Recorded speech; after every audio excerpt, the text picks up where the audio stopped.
Shomon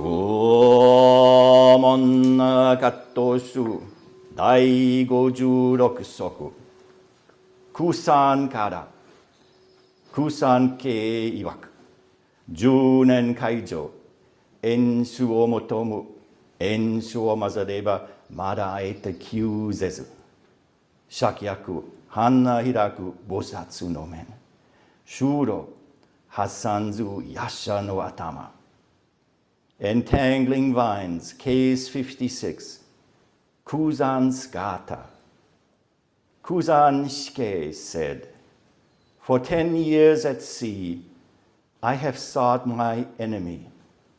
Until I find my friend, I cannot rest.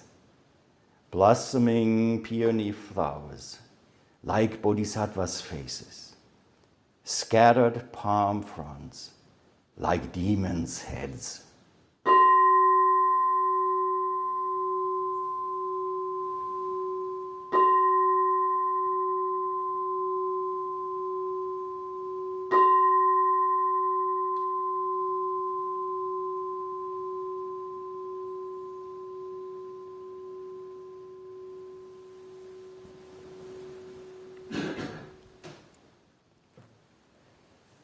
Happy now.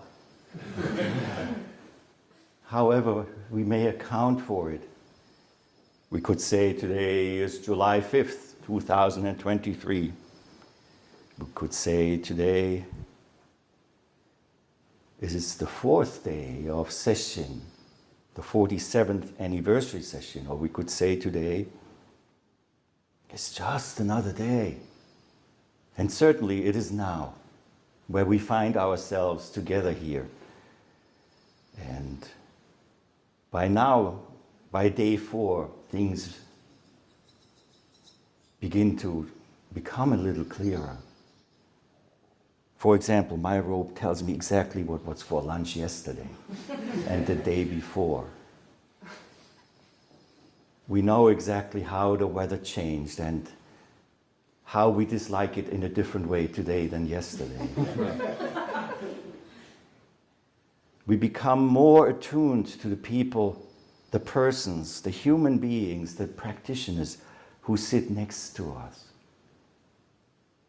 Just by hearing them walk or feeling somebody pass by in the hall,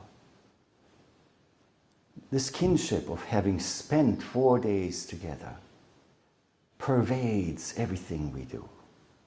And it is quite noticeable in the beginning just to others.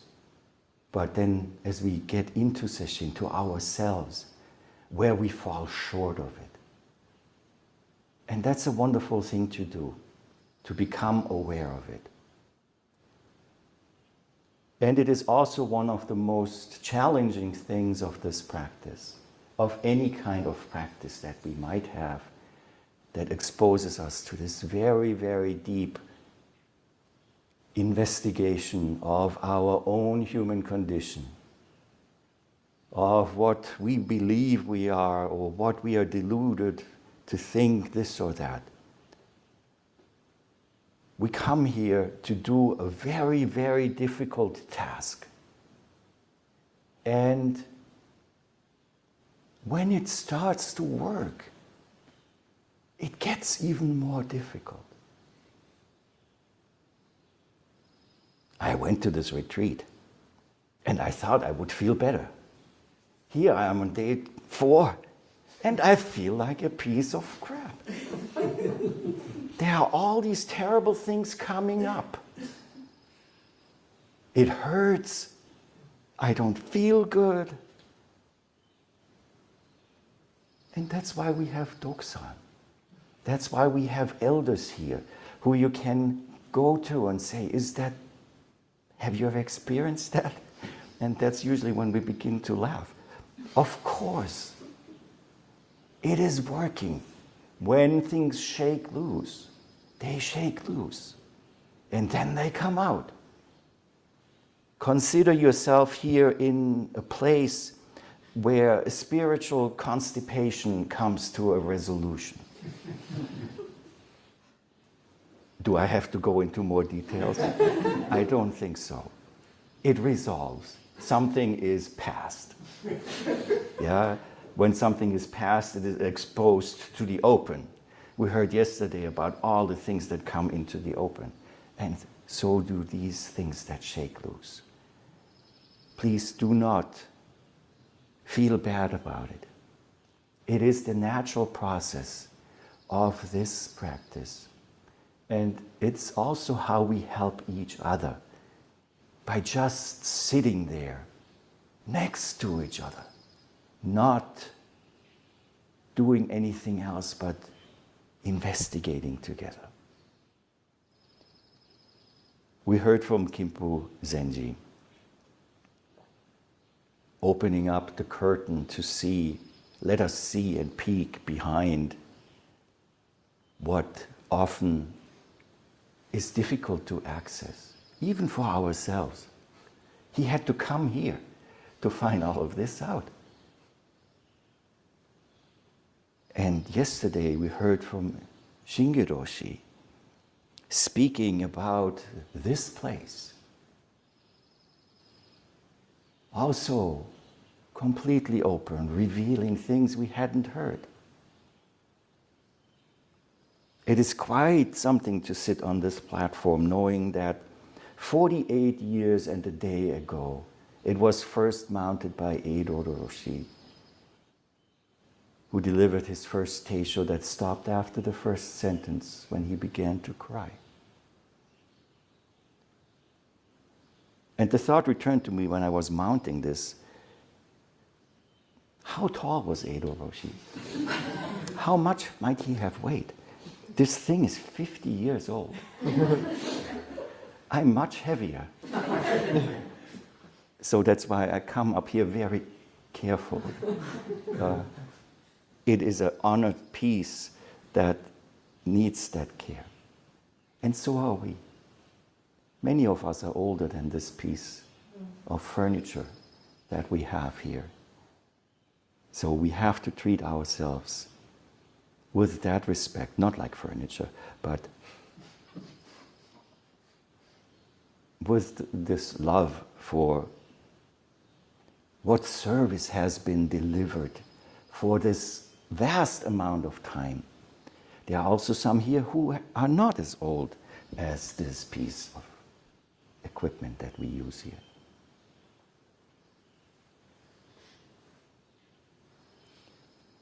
We had a wonderful walk around the pond and a service at the obelisk. May there be peace on earth.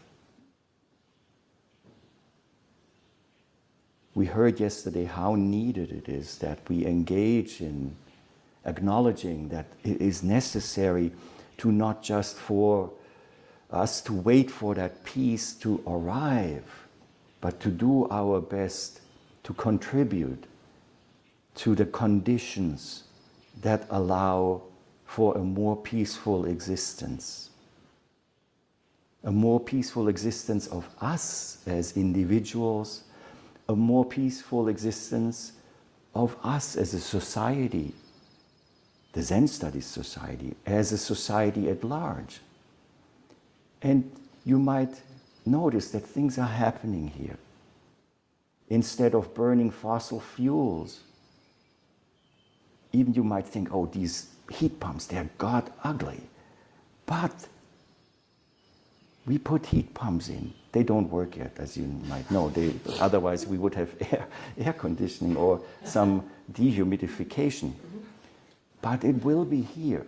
And that is also a manifestation of this commitment to go and to create conditions that enable us and this Mother Earth to continue to thrive. Did you see the beaver this morning? It was so wonderful to see that the beaver ponds in the back of the lake are fully raised to its fullest level. In years before, when the beavers were not here, it was just mud. mud, and sometimes oils come out that give it a sheen, a natural sheen in iridescent colors. We saw a few Eastern nudes. That's what they are? Red eft. Red eft. Is there a controversy? These little dragons that we have on the mountain. Just as we finished bowing to Genpo Roshi's stupa, behind the stupa there was one just crawling on the stone in the moss. Living in 2023, I pulled out my phone and took a video. After session you can see it. Yeah. Going this difficult path together, and I mean around the lake, is a manifestation of what we ought to do in this communal practice. We hold for each other the branches that are in the way, and we don't just let them snap behind ourselves and the next person gets it in their face. If we assist others and we get wet or step into the areas that are laden with ticks, there is no thought about that in the moment where we manifest ourselves without this little I am self. And that leads me directly into this case that we have today. It is case 56 from the Shumon Kattoshu. That is the koan collection, which I have probably made the mistake to start because there are 280 cases. But we made it to 56. So, Kusan's Gatha. Let's look at who Kusan is. His name was Kusan Shike. He lived from 1083 until 1146 in the Common Era and appears in two cases in this Shumon Kattoshu.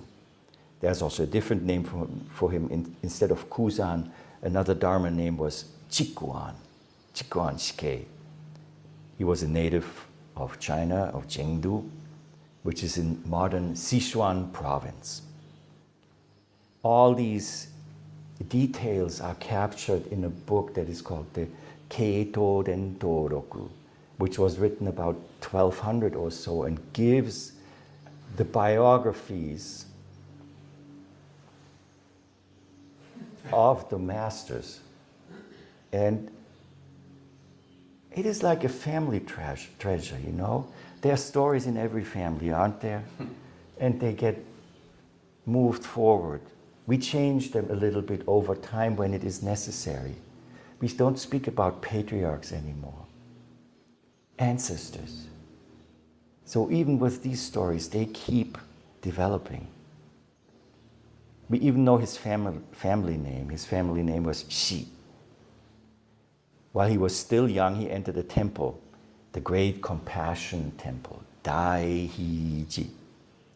I do not speak Chinese, so I will not even try to butcher the Chinese. That's why I use the Japanese pronunciations of these terms, even though Kusan was a person of China.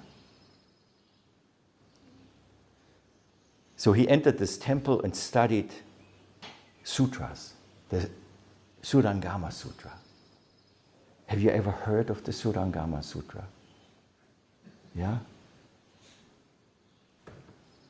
When did you hear it last? This morning. Yeah. Every day. The Ryogon Shu is this magic dharani from the Surangama Sutra. The one with the cookies. Yeah? Cookie tsuryoyo. Yeah? Tongue twisters. That is the Surangama Sutra, part of it. So he studied that. And then he was not satisfied, as many of these ancient masters are not satisfied by reading words and by studying commentaries, and they hear about the Chan people. So he went and found himself a teacher by the name of Butsugen Seion. He studied with him and became his successor. This koan here is a Gatha that is found in the writings of Kusan Shikei. In Japanese, this song or this composition of verses is called the Higashi Bayashi Osho Umon an Shoko.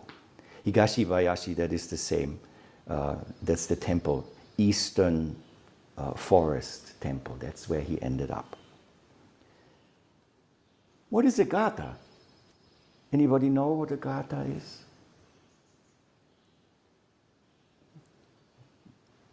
Yeah, any Buddhist text in a specific verse. Have we heard a Gatha lately? Yes, this morning. A Gatha that we all know is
about what it means.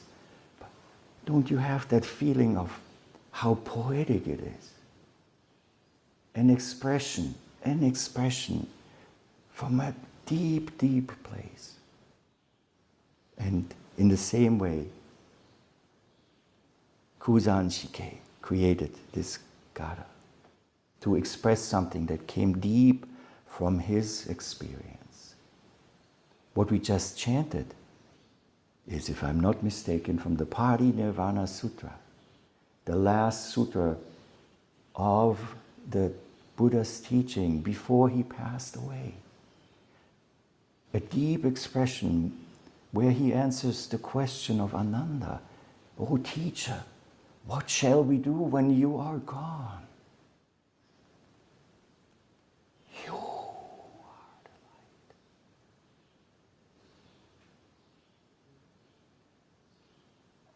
Don't you get goosebumps when you experience it that way?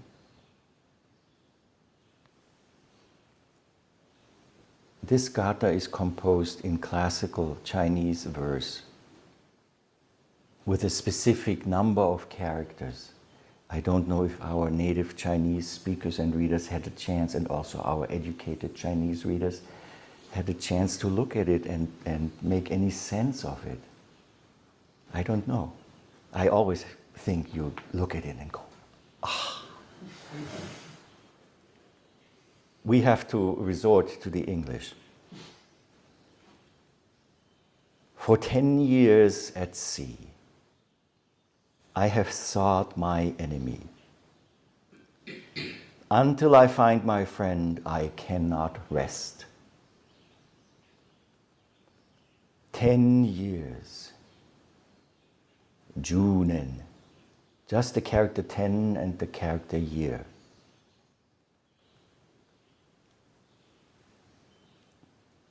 was it 10 years? It just means for a long, long time.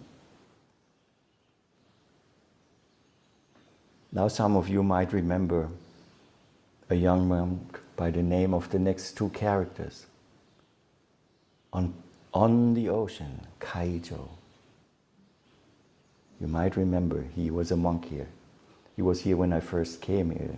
In Kaijo, on the ocean. So what ocean are we talking about?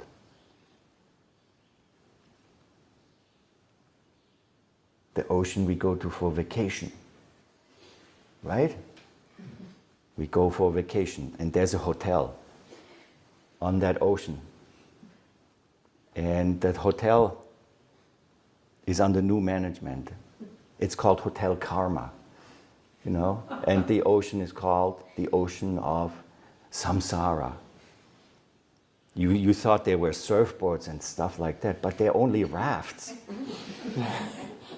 And then later you find out that the new manager was just fired from another job, and his name is Raj. You know, he just came from another job in Kalinga.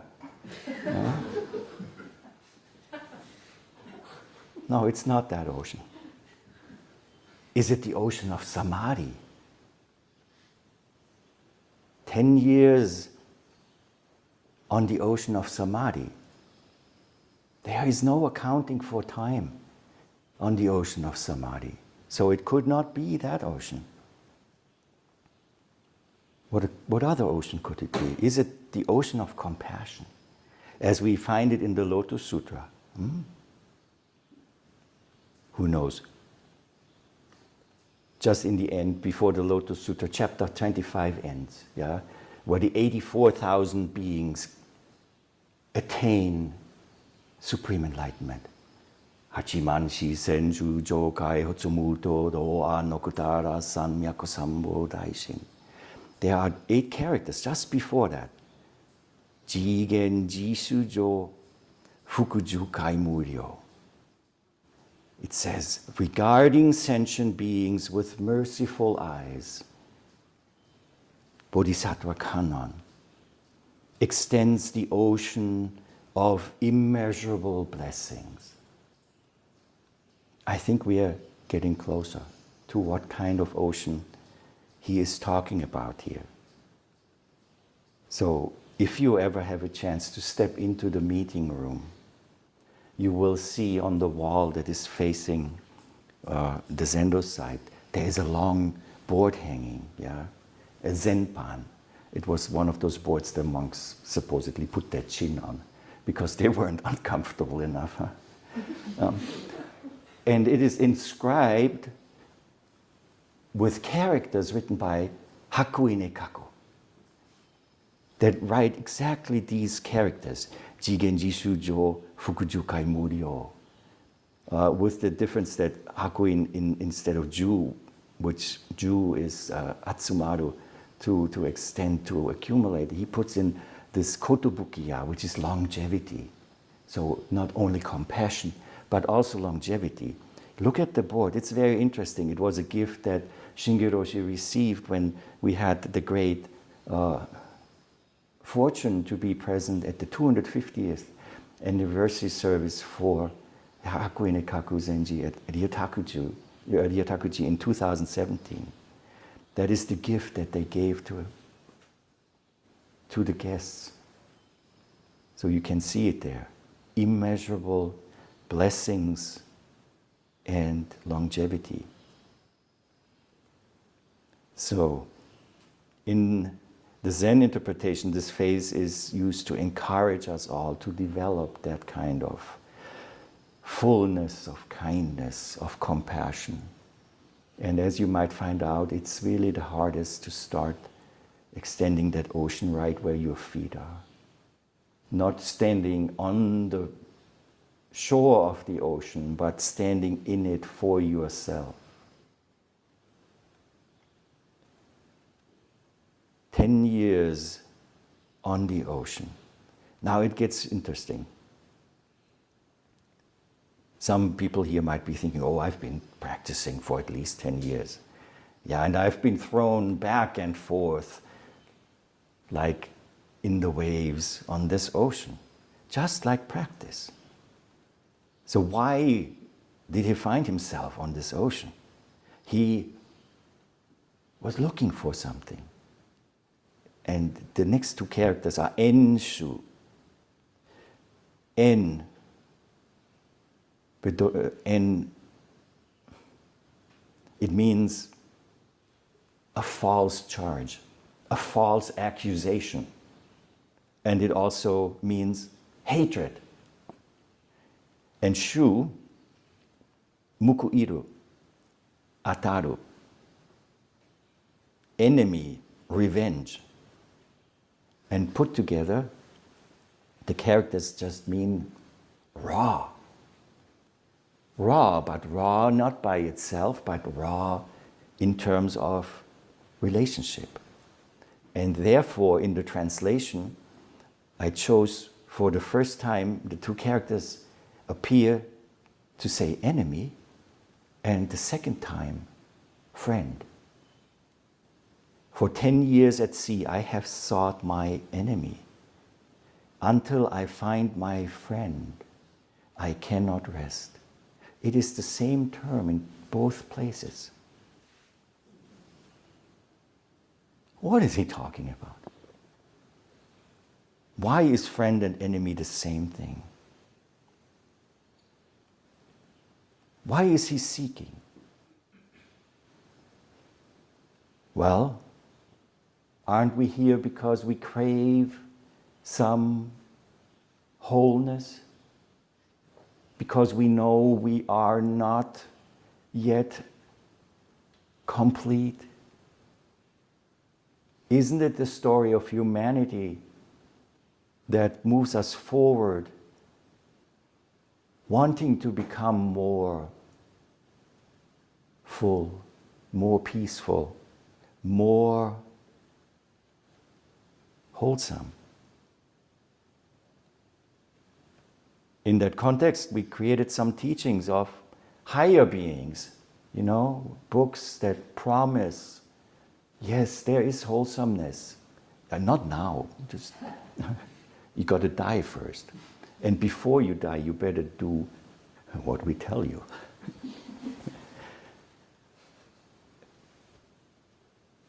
But the underlying emotion here is that deep, deep longing for something that helps us get there. So teachings as those are wonderful. They are so much better than slaughtering each other.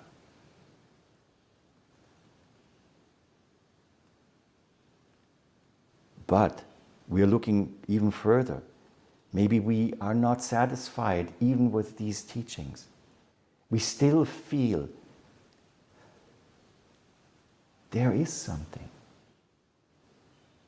Anyone who has been in a relationship with a partner, a lover, knows how strong this longing for wholesomeness is. And that is one of the ways in this human world how we can become more whole. And from your experience, maybe now you also understand a little clearer that word of raw in relationship can be friend or enemy at the same time. Isn't that so? Those who we hold dearest have the capacity of both being our friend, but also to appear as the worst of all enemies. What it points out is subject-object, just to say it in a more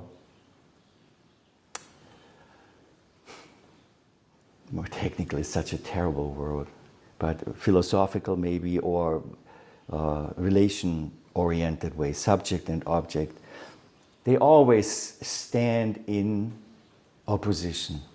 That's what object means. If you don't want something, what do? Your honor. Objection. Object really means there's something that stands against the subject. And we have to realize that this relationship of standing in opposition is what makes this world we live in experienceable. The brokenness is what makes it what it is. If it were all one, there would be no experience. There would be nobody to experience anything. You couldn't even tell it bliss. There's nobody to bliss out. It's boring. Zen sickness is boring too, because that's abiding in an emptiness that has no interaction and no relationship. And when we realize that making relationship is what helps us quench the thirst for completeness, it takes on a completely different way of how we care about making relationship. Opposition means also friction. You might have come here and think, why do they make things so difficult? Well, some of the things that are difficult are made so just intentionally. Couldn't we sit and do it after 8 hours of sleep? Of course we could. Couldn't we serve meals on a table with a menu, maybe? Yes, we could, but no, it's not helpful here. What it is meant to create is friction. Friction, because it's only if we run into something, into an object, that we can develop a sense to what we are, where we are, how far do we extend, and become really, really clear what this being is, who we call I. Friction is sensation. Sensation is all based on friction. It's the incompleteness, as I said, the brokenness of the 10,000 things, that they interact with each other, that makes this world visible, smellable, feelable. And I say that with emphasis because it's important not to see that brokenness as something that's not good. If we hadn't brokenness, as it says in the Heart Sutra, there wouldn't be shikishoku omis, all right? No taste, no seeing, no hearing, no smelling, no tasting, no feeling, no thinking. All of that is just possible through the brokenness.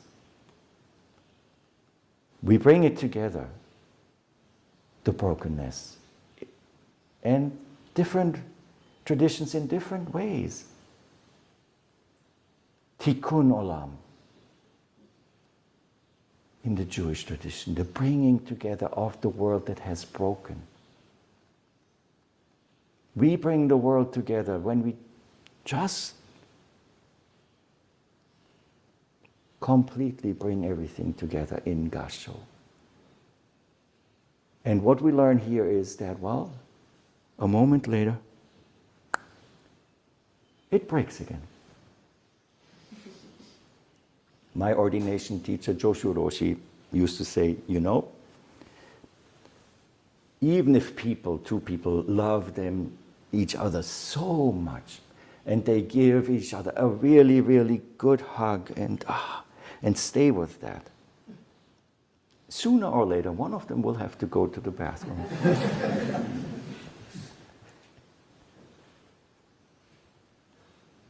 So that is the ocean he's talking about.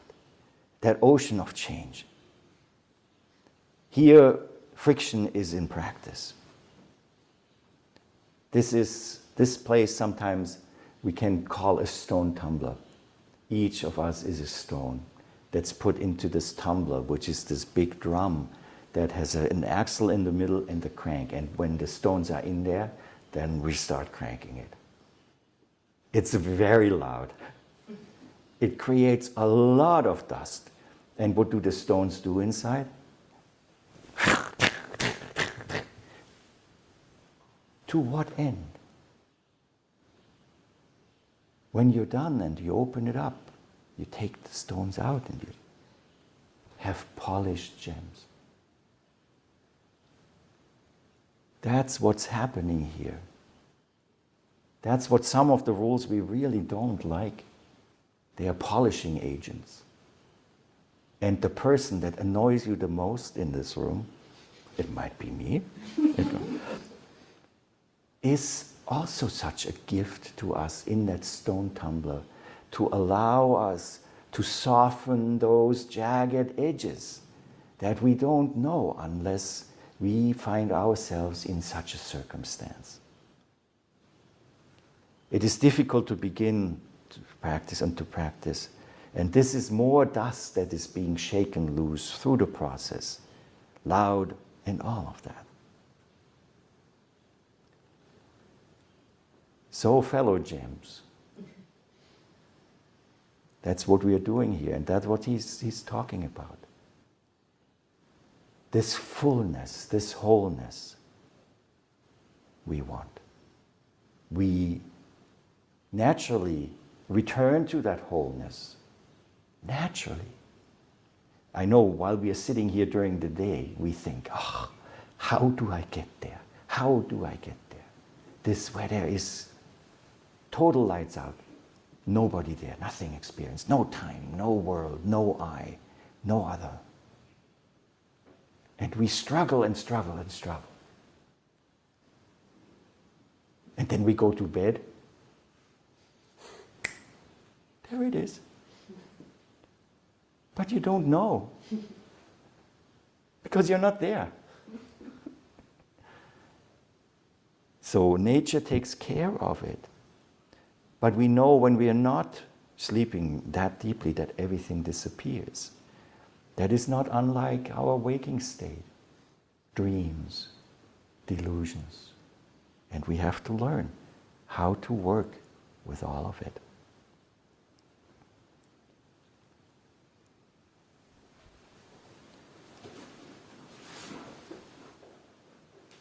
How I have come lately to express this, which is expressed here through the enemy and the friend, through the raw connection, is that, well, this connection which is present in a non-dual state turns into our interpretation of enemy as soon as we create that duality of having to ascribe it some kind of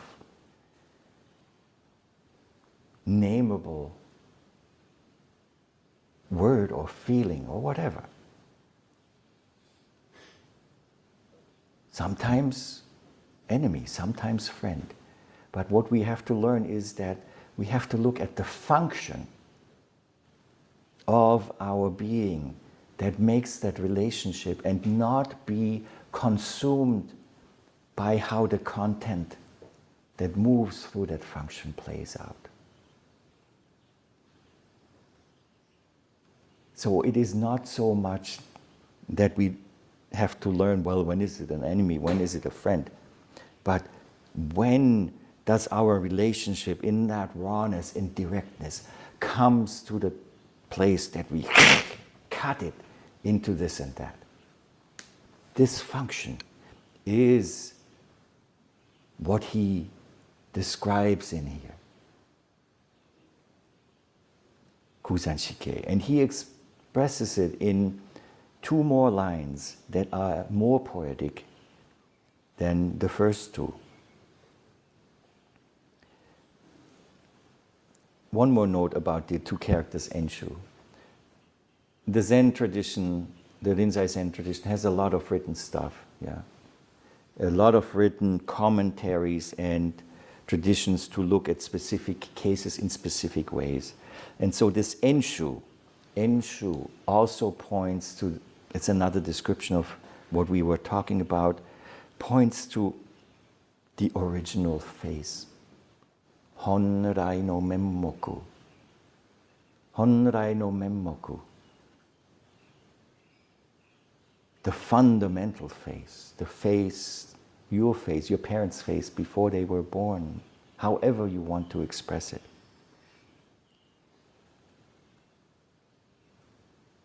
It's also sometimes used to describe our quest of finding a true teacher. A true teacher in our lives, whoever that may be.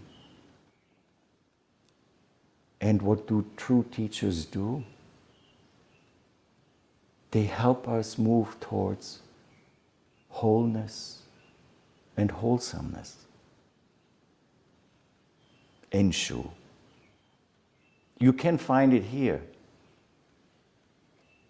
If you go into a traditional Doksan and you're hoping for affirmation,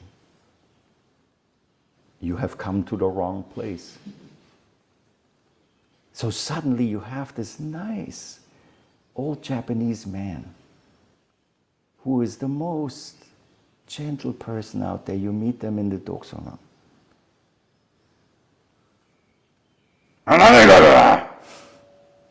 Ding-a-ling-a-ling, and out you go. Same thing. Enshu, true teaching. So now to the next two lines. Blossoming peony flowers, like bodhisattvas' faces. Well, this is a garden of peonies right here. Blossoming bodhisattva faces. Sometimes when we look, also scattered palm fronds, like demons' heads. Especially when we see our own reflection while we sit in Zazen. So this peony is the Chinese peony, Shakyaku. And Shuro is the Chinese windmill palm. You know what the Chinese windmill palm looks like? Anyone? How would you describe it?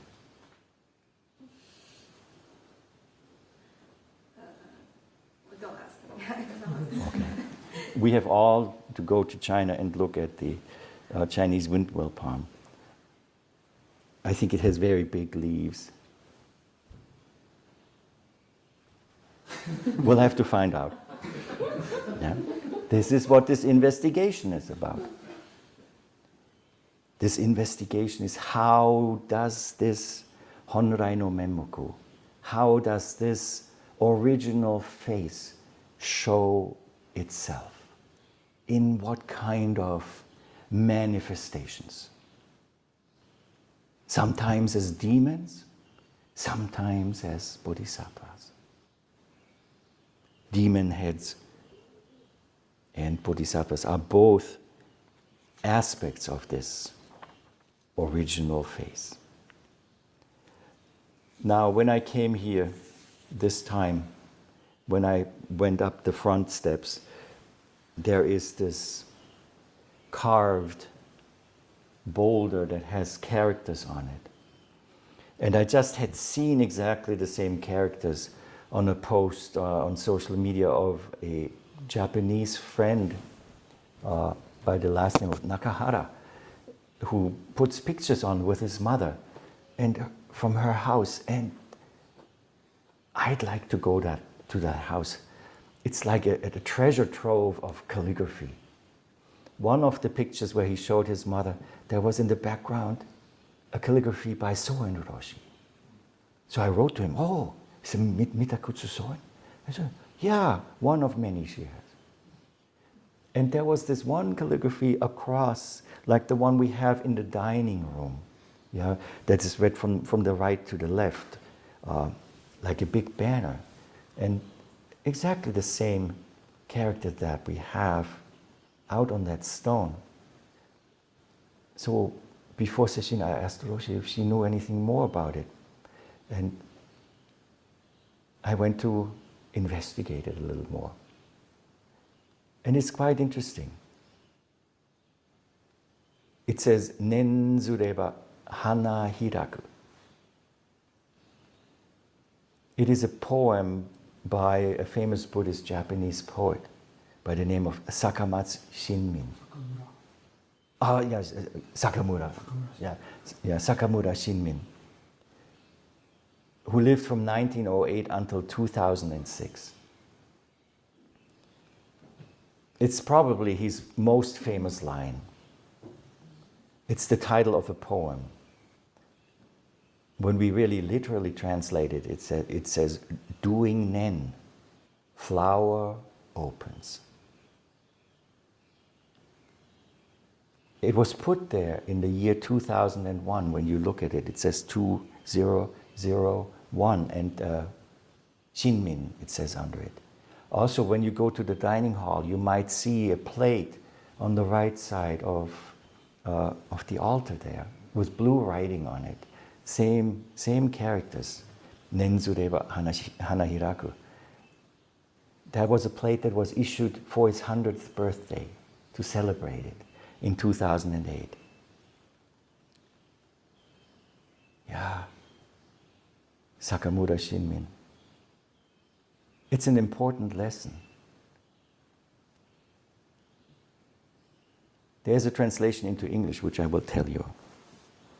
The English translation is, where there is a will, there is a way. Oh my, this is painful. Well, clearly this translation is based upon a specific non-Buddhist kind of bias behind it. Where there is a will, there is a way. Maybe somebody tried to match up something that really in the end does not match up. Nen. What is doing nen? Are we doing any nen?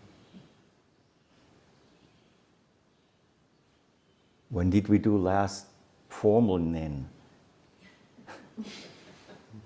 It's always the same answer. This morning.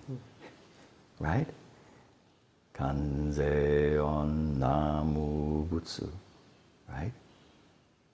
How often does the word nen come in there? Nen nen jushinki, nen nen furishin. And chonen kanzeon. In the morning, I give nen to kanzeon.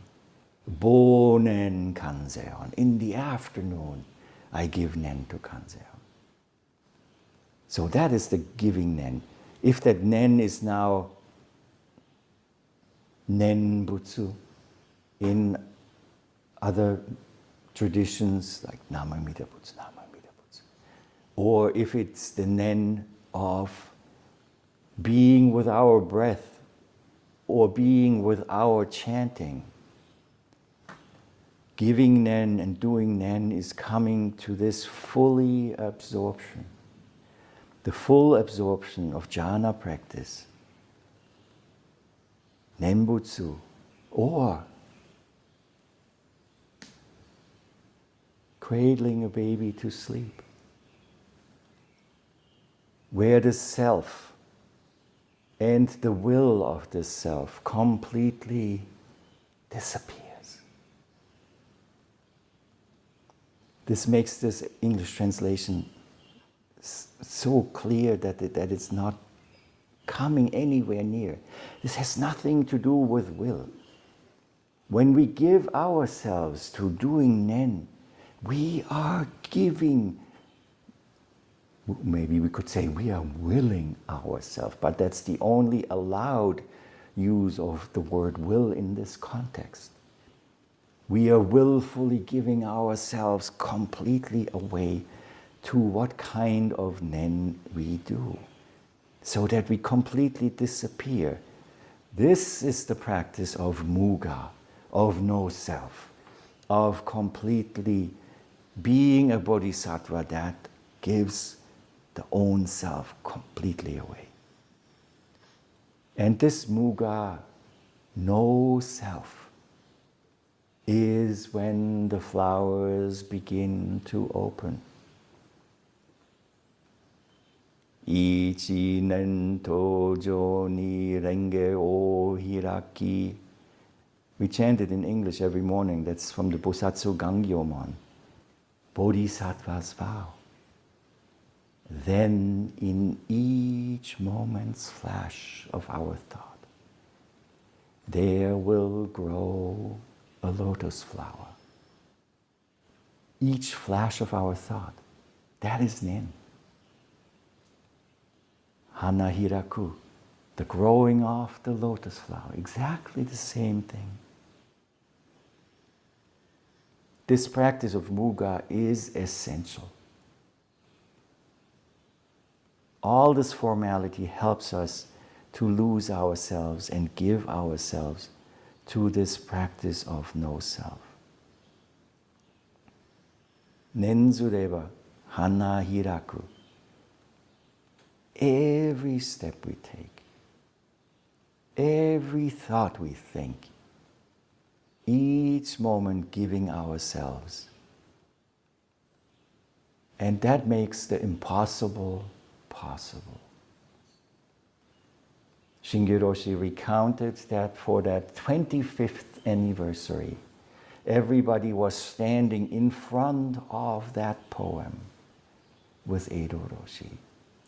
And I cannot see it as anything else than this acknowledgement that this should have been impossible. Here it is. Here we are. And how was it arrived at? One little nen at a time. One little nen at a time. When we think something is impossible, now I have to go back to the inspiration from Kimpo Zenji. When he spoke, he picked out a very specific sentence. It reminded me of a similar sentence from the Lankavatara Sutra, from the chapter 3. Things are not what they seem, nor are they otherwise. When we think that something is impossible, we are not practicing muga. When we actualize our vows, then we practice nen. And we fully participate in this activity of engi, of causation, but not in a way that is uninvolved, not in a way that is deluded or unclear, but as somebody who actualizes this pratitya samutpada, this codependent arising, this being in relationship, this interdependence. And for my part, it is the key that opens to a life of fullness that one can not even imagine. So with deep gratitude, let us all do nen and keep Nenzudeva hana hiraku. Always